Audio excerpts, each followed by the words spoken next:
Hi everyone, it's Ashish from Oswai Bias Agency. Today I was having a discussion with a very dear friend of mine and on impacts to lifestyle when we begin to invest. Now, this friend of mine is a single, just starting out, scared to take on debt to begin with, and doesn't want to impact his existing lifestyle. This finally led him to conclude that he should be buying the cheapest property available, and he's found one in a mining town in Queensland. And this is exactly opposite to what he should be doing otherwise, because I see some risks with this strategy.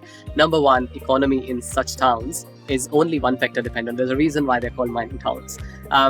Number two, there have been many horror stories where you can Google and ingest mining towns don't grow. It's a gamble. Number three, once a property is vacant, it may remain vacant for months or even years. Number four, if you then plan to exit eventually, the sale may also take months or years. Years is very common. So while the choice of asset was more so lifestyle doesn't get impacted, I think this is exactly opposite to someone who should have not done that in their situation. So what to do if you need to make sure your current lifestyle doesn't get impacted, at the same time you're simply securing your future by buying some properties. There are certain things to be considered. Number one, budget. The price point can be between $350,000 to $450,000 rather than $600,000 to $800,000. By keeping the price point low, the risks reduce to some extent and you can better diversify. Number two is cash flow, focusing on a higher yield so your expenses are covered with the rent, and in most cases such properties, even a 10% deposit, are positive by $3,000 to $5,000 a year. So you can establish a side income stream. Number three, high owner-occupier areas. This is where most investors get confused, but a higher owner-occupier appeal and concentration would mean less rentals on the market and less competition amongst the landlords. So a high demand from tenants to live, and hence the rental also goes up.